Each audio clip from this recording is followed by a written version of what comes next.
Okay, I'm in a new spot today, and there's a lot of snags here.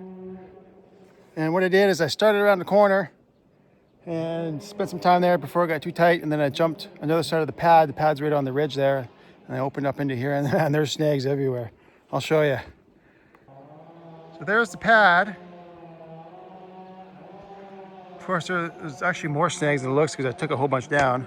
I'm standing on a snag right now. Fell right down there. And this one here is a full-length snag all the way to the top.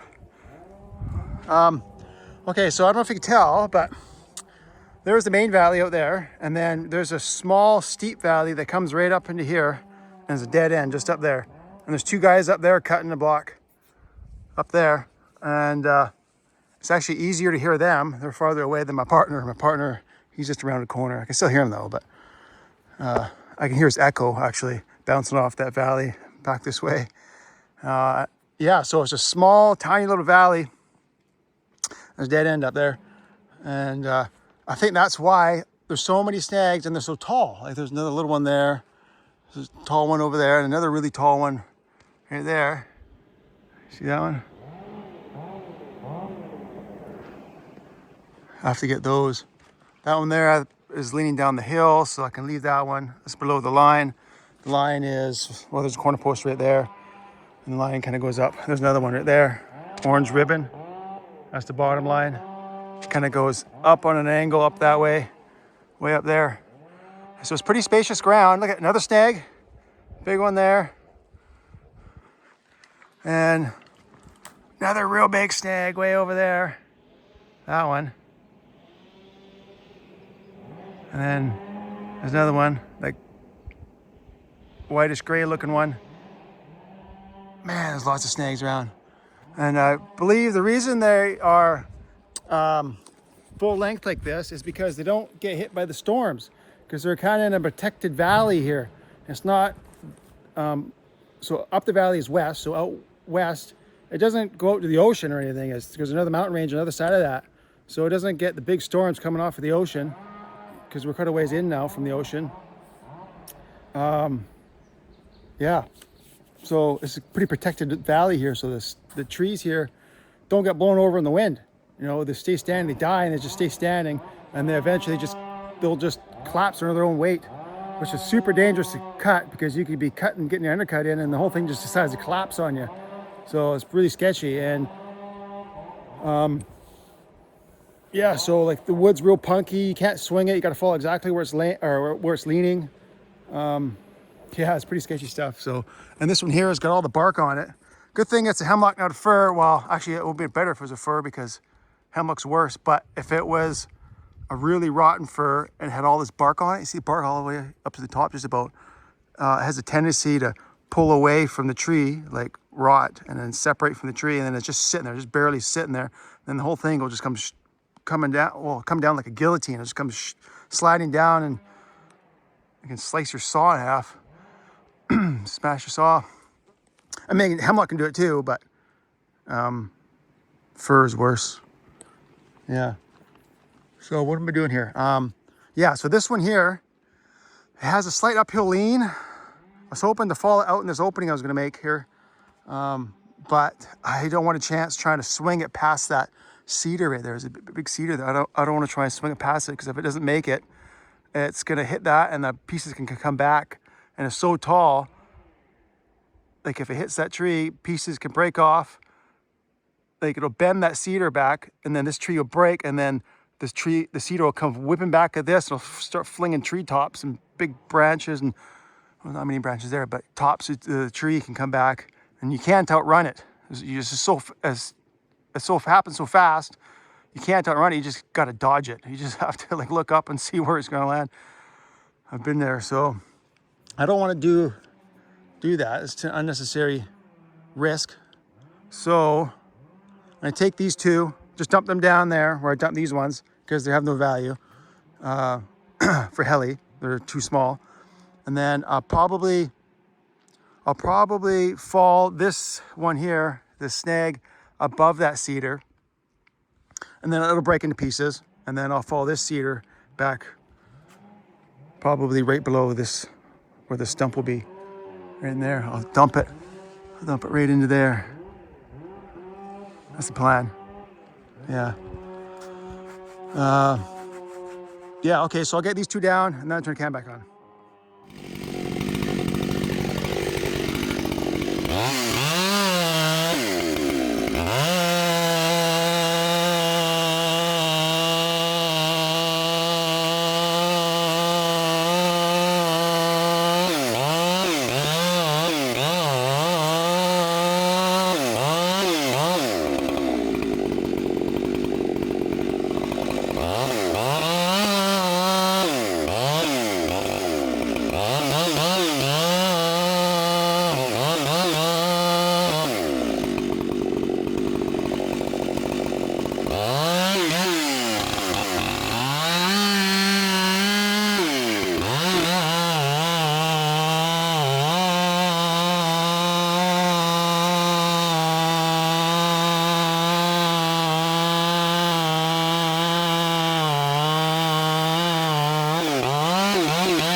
Thought I made a mistake and picked the wrong lean.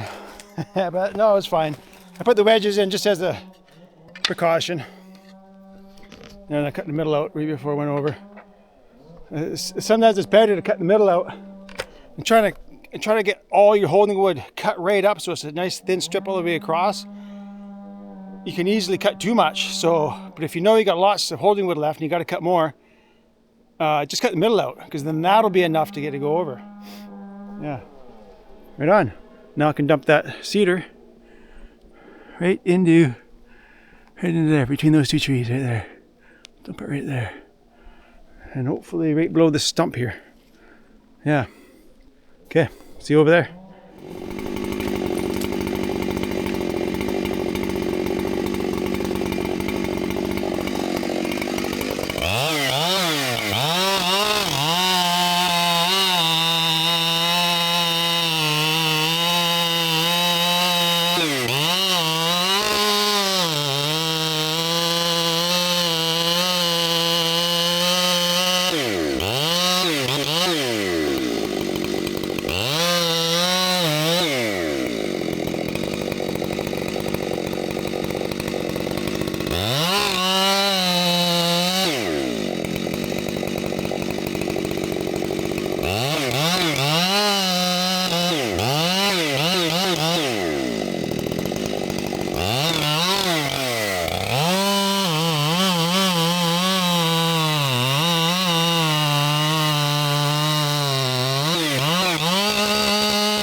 I should have turned the camera up so you could see my aim. Oh, I didn't think to do that.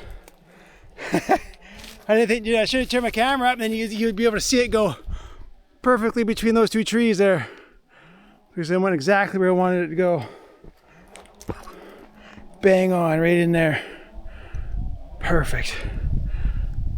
Yeah. I'll have to remember to do that next time.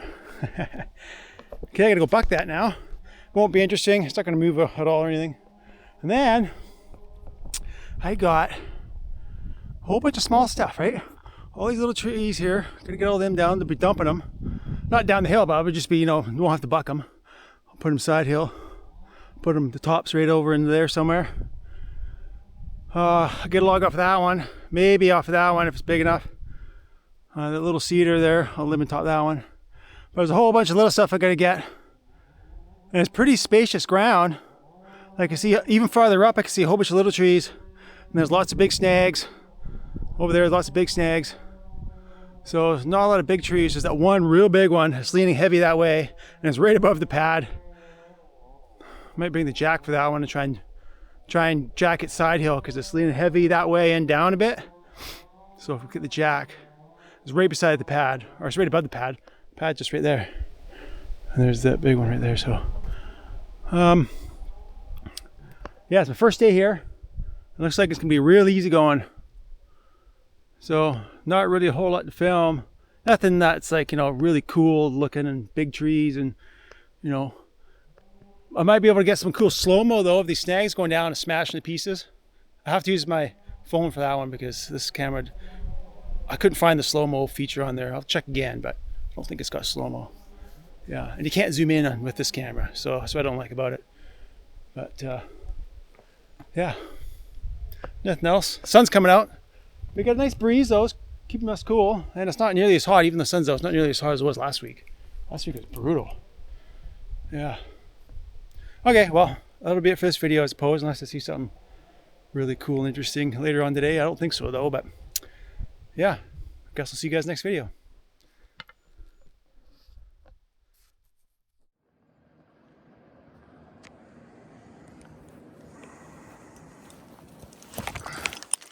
So, ground my bar last night. Nicely ground. See if I can zoom in on the grind marks there. It's pretty dark out this morning. You see how the grind marks there? Come on, focus. There you go. Yeah, so we got a third guy. That's the third guy. And we don't quite have room for him yet. So you might have to double up here for an hour or so until my partner, he's in the far sideline. He's got a big low point in the middle. And we got this big, huge tree here in the way we're gonna make a hole for. And he's gonna jump into here shortly. I have to get 2 logs bucked. I got one hemlock there and I got a cedar over there to buck. Then I got that huge snag over there to get. It's a big one. And then right in front of that snag, the line makes a 90-degree turn and goes straight up the hill. It goes up a little ways and it makes another 90-degree turn and it goes side hill again. And I'm gonna jump up there. I'll probably take a few more snags. I think I see another snag up right up there. Yeah, there, see that one? So I'll take 2 snags to get. And then I'll be way up there. And this guy, he can come in on my side of that big cedar there. He can jump right in here. Maybe start on that cedar right there or something. But yeah, it was a change of plans last night because his partner is the boss, the bullbucker. And the bullbucker is doing his rounds with the QC guy and the main boss. They're gonna be going around checking everybody's work. So yeah, so I'm gonna put my bar on, do some bucking. And I'll see you guys at that big snag over there. But yeah, we got this low layer of cloud here. Like I'm almost level with the ceiling right here. Cloud layer, or at least over there on that side of the valley. But over here, it's up just a little bit higher, just hitting those treetops just right up there. So hopefully it lifts as the morning continues on here. As we get later in the morning here, hopefully it lifts and doesn't drop. So And here's third trip. And I believe third trip is going up there to the upper block. Those other guys are. Yeah, there we go.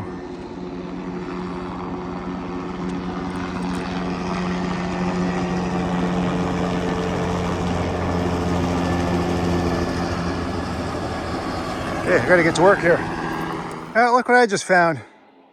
I got a slug crawling up this huckleberry bush. What are you doing up there? What are you doing? Ha!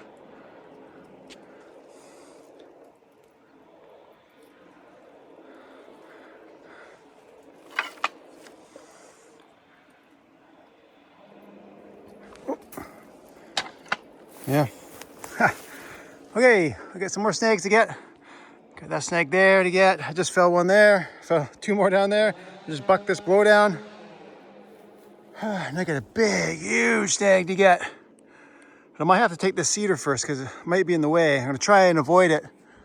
But it looks like it's leaning directly into the cedar. So I'm gonna have to take this one first. But I think I can take this snag first. I can dump her down right into there. And that big fur right there, with the broken top, it's huge fur. The line goes just above it. So they ribboned it out, which is good because it's a big piece of junk. If you look down at the bottom, you probably can't tell from here, but the base is all deformed and it's got some defects in it. So it'd be just a big piece of junk anyway. So it's a good wildlife tree. Leave it for wildlife. Has no value, so, and don't have to waste time cutting it for nothing. Yeah, so I don't know, maybe I'll get this thing on camera. This big snag here. I might have to fill it before that though, but yeah.